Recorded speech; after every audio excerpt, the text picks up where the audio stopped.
Normally, I would start with saying hello everyone, but as we arrived yesterday, I decided to learn a little bit French. So I mastered two words, bonjour and merci. So I can start. Thank you. I'm proud of myself also. So I can start with bonjour everyone. My name is Piotr Szymański, and I'm really happy to be here with you today. The topic of my presentation is the Sylius 2 plugin upgrade journey. I want to pick you along with me on this path, sharing some experiences, challenges, and lessons that I've picked up during the upgrade. So let's get started. So first, let me briefly introduce myself. My name is Piotr Szymański, and I've been working as a PHP and Symfony developer for over 5 years. For the past 4 years, I've been focused on Sylius, building and maintaining e-commerce projects. I'm also a part of Sylius team when I contribute to the development of the platform. What I bring to the team is a practical perspective between working with framework and working with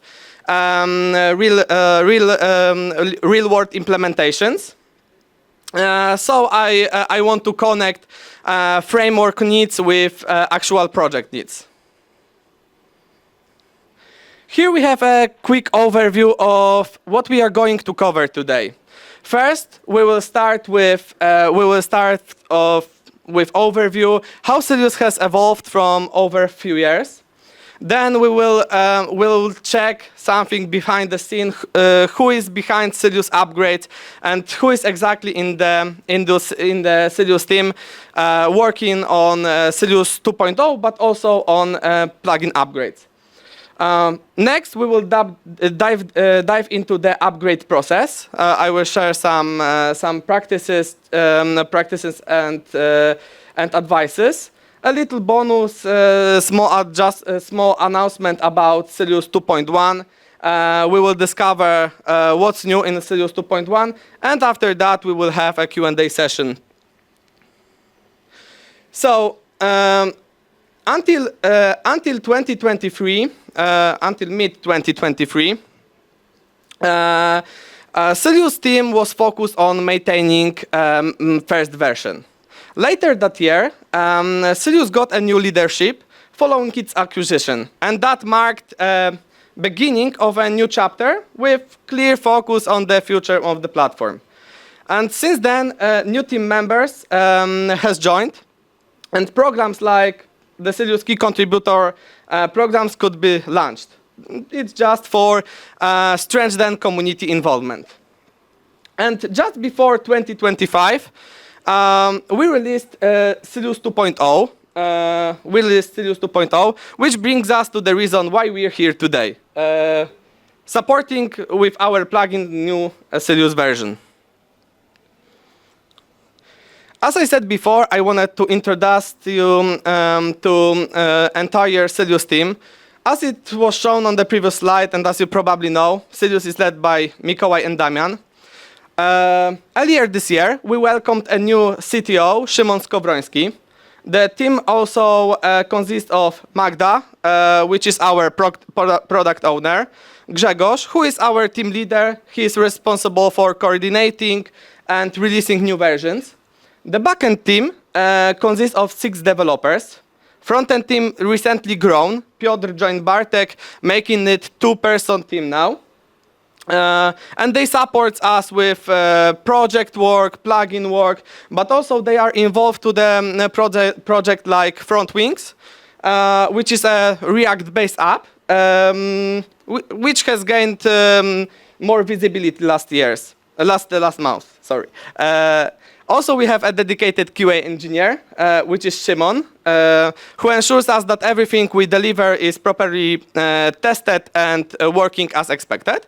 And finally, Aneta, our UX designer, she is responsible to make us sure everything we deliver just looks as good as it works, of course. So It is the team who built entire Sylius 2 and is working on product plugin upgrades. On the last slide, I introduced you to the Sylius team, the core members that are involved into the Sylius team. But this slide also highlights another important part of the Sylius ecosystem and Sylius team. It's the Sylius Key Contributors program. And these are external contributors who deliver a high impact work to the entire Sylius ecosystem.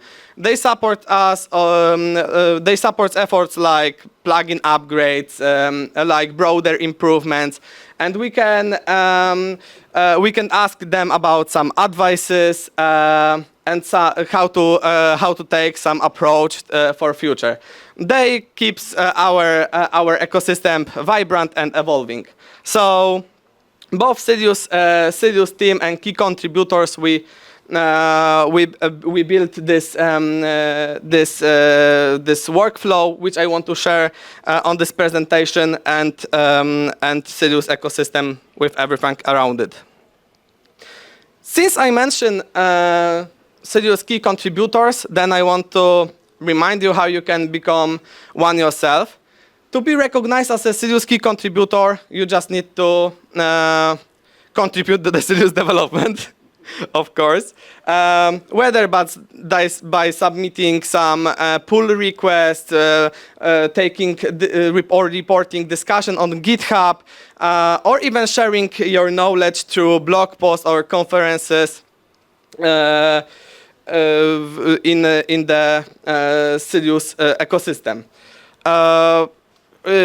Key contributors are reviewed quarterly by the Sylius team, and anyone who contributes to the ecosystem can be recognized. There are no tiers or levels. Everything is about acknowledging your efforts and collaboration. And those slides leading us to this slide. Here I want to show you how those factors become together, because thanks to these efforts, the Sylius team, the structure, the key contributors, we were able to build upgrade flow, which I want to share with you. Thanks to clear collaboration, working together, and shared experience, that was even possible. So I think we can dive into the upgrade process. First, it's important to keep in mind what changed in the Sylius 2.0, and keep it in mind during the upgrade process. First, it's API platform. Now API platform has been upgraded to 4.0, so some adjustment in configuration are necessary.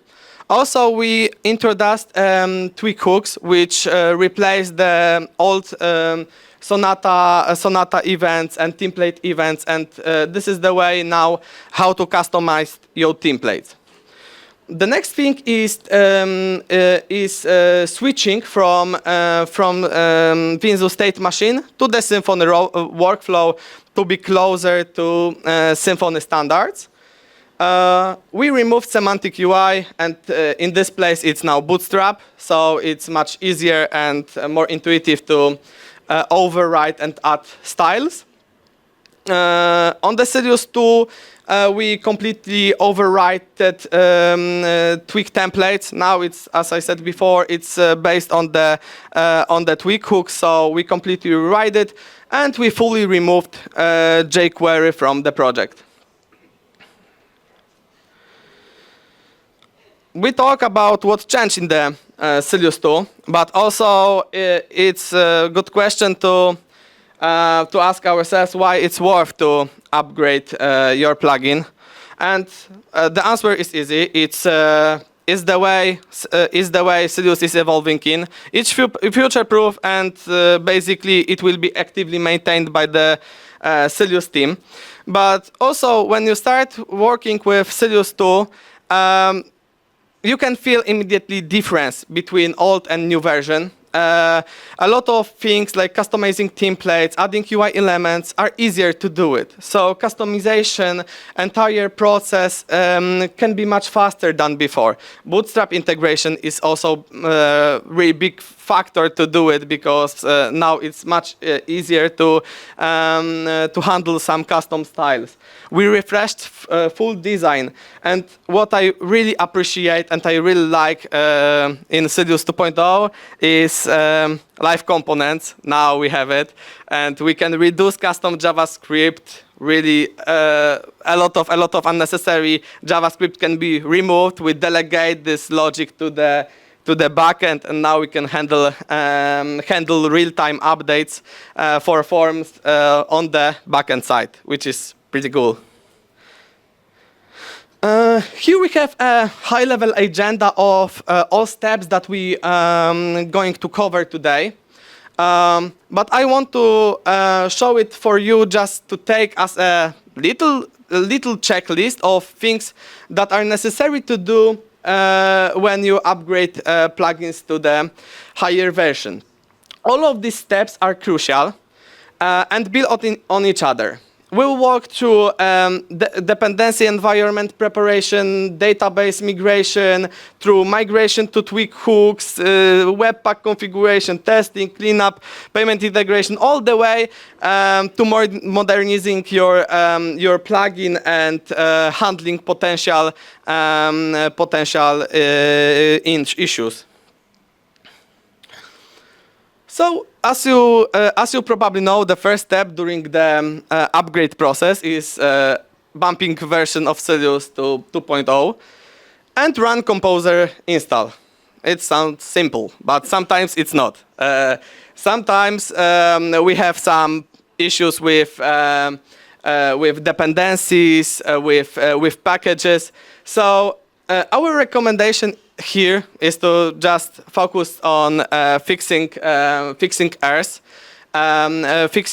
Often composer can indicate which packages are incompatible and which needs to be upgraded.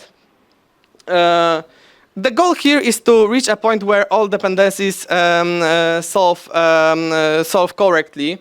Also, it's worth to check composer file from Sylius first and compare with Sylius 2 to observe which version changed through the upgrade. The second step here is to check container stability. To do it, I rely on myself on two commands: lean container to verify service definition, and cache clear to check container stability. And here, yeah, as you see, green means good, but it's not always green at first. You just need to put some adjustment here. It can be vary from plugin to plugin, some parameter name here, some service ID there. It can be vary, but always error messages can indicate which packages or which parameters should be replaced. Also, it's really good to check here if you have problem with this step, to check Sylius 2.0 upgrade file. It can save a lot of unnecessary debugging hours. With Sylius 2.0, we added new UTF support, and we need to regenerate our migration. To do it in the best way, it's just the best approach to remove old migration files and generate them with those commands. New ones. On this way, you'll be sure that your migration are up to date. Your database would be up to date, and it would support the Sylius 2.0 with new encoding standard. Without it, you can have encoding issues or conflicts.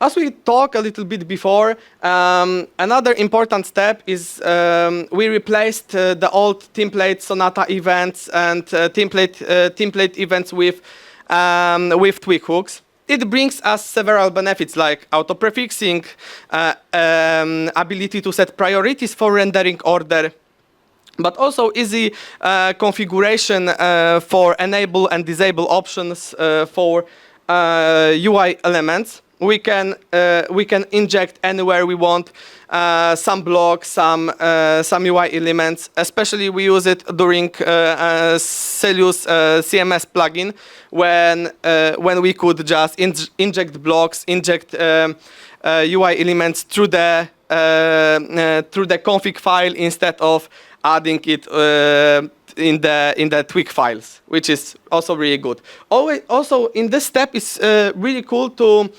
replace, as I said before, JavaScript, which could be redundant to live components, and refactor the entire views. Maybe I should first talk about that. It's to identify which parts are broken. You just need to manually go through the various sections, both admin and shop panel, and check which parts are broken and which ones still work. Once identified, then the best approach is just to remove previous layout, and instead of it add layout the same, replicate the same layout with tweak hooks. Yes, and also I wanted to talk also here about that in this step we can. I think yeah. That's all.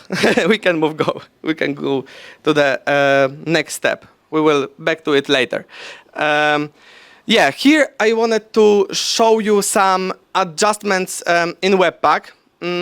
This step is relatively small and can be even skipped entirely if you are using test application concept. But if you are not, then just keep in mind that now shop and admin bundle is available directly from Node modules. So only effort that you need to do is to import them properly in the Webpack config file, and then it should work instead of building by yourself.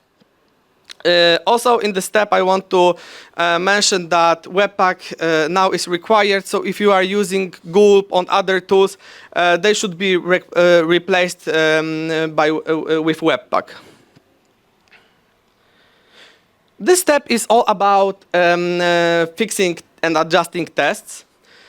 Whether you're testing with Bhat, PHP unit, PHP spec, the goal here is to reach a point where your test suite runs successfully, and check if your entire logic that you have, your features that you have in your plugin working as expected. So the working test can confirm us that everything we have in the previous version working also on the Sylius 2.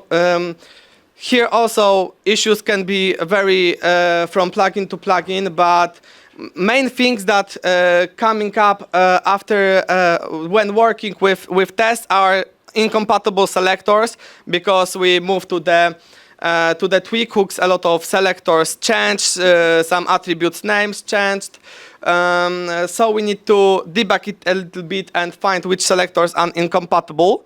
Also here is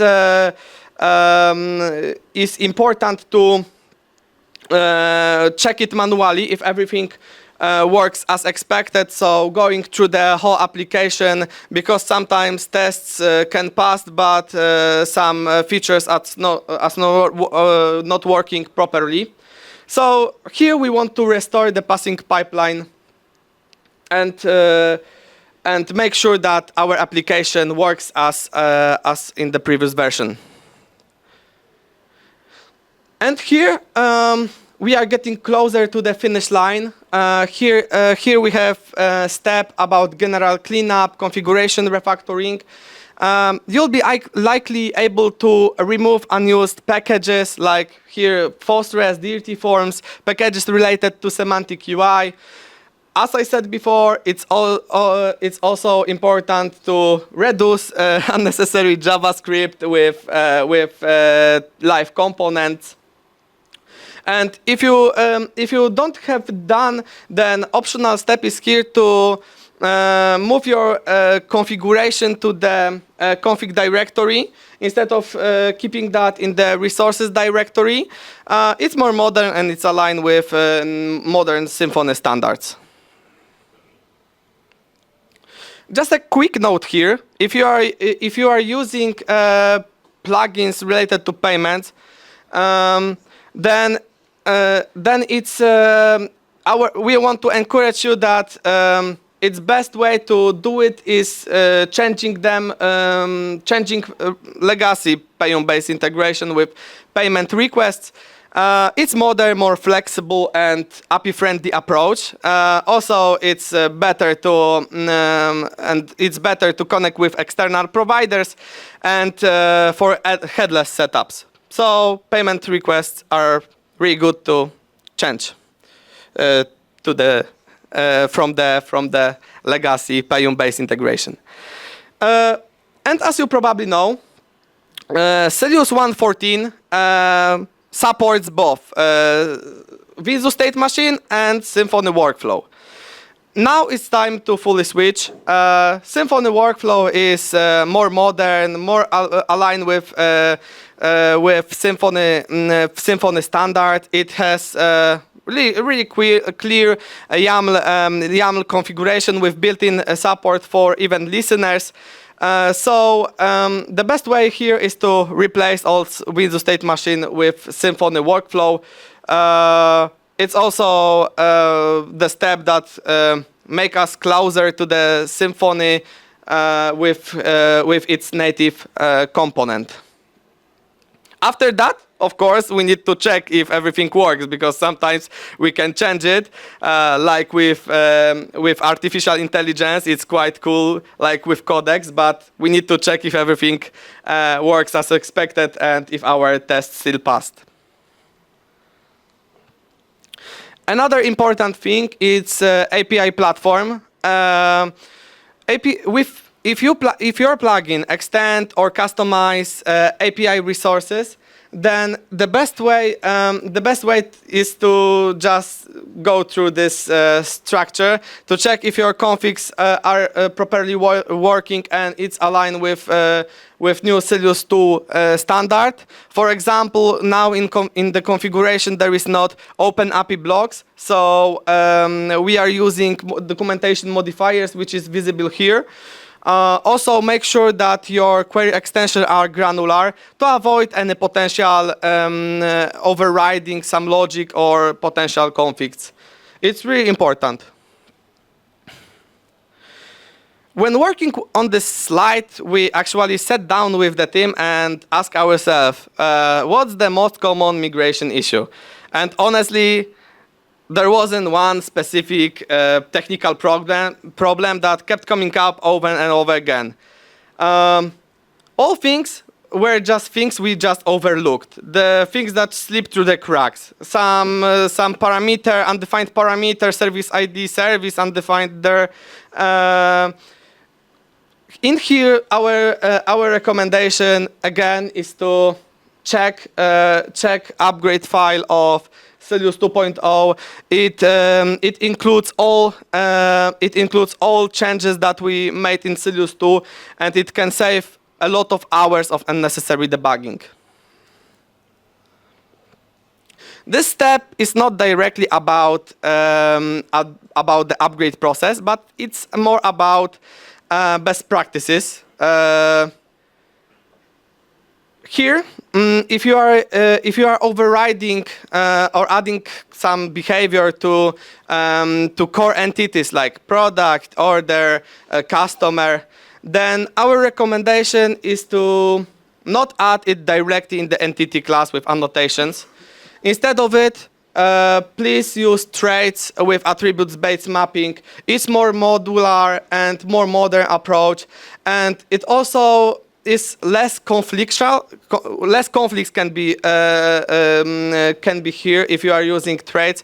If someone further extend the same entity in the project, then it will work with this approach. He can just import use trait in the entity class. And guys, before my presentation, touch a little bit topic of test application. So yeah, I want to just introduce you to something that may become your new best friend. Yeah, instead of having a heavy testing environment in every plugin, we just can switch it to the test application concept, which is a concept and package. It's installed via vendor, and it's available for every plugin from vendor instead of having it on the test application directory. It's more modern and it's self-contained. It brings us a lot of, I can say, benefits, and you can feel the difference immediately. It provides ready-to-use testing environment. Some additional configuration is not needed here. No additional Webpack. As I said on the Webpack slide, it's not required. Almost works out of the box. It speeds up development. It's unified and really a really good approach. Now we are consistently using it in our plugins. Yeah, and here I wanted to show you something that I find valuable. If you would like to sharpen your skills or dive even deeper into the sylius ecosystem, then I want to show you that we've prepared an online course that covers a lot of topics that we talk about today, but also much more. It's also really good preparation before official sylius certification. It's led by Gracjan Józefczyk, who is a key contributor with really deep practical experience. So if you want to sharpen your skills, then feel free to talk with me after this presentation. Yeah, here I wanted to show you what changed in the Sylius 2.1. Now we support Symfony 7.3, PHP 8.4, and Node.js 24. We enhanced a little bit admin dashboard, improve web content accessibility guidelines, and we fully migrate from PHP spec to PHP unit. So if you have any question about the presentation, or even if you want to share your experiences about migration plugins to Sylius 2, then feel free to ask or tell more. I'll be happy to listen.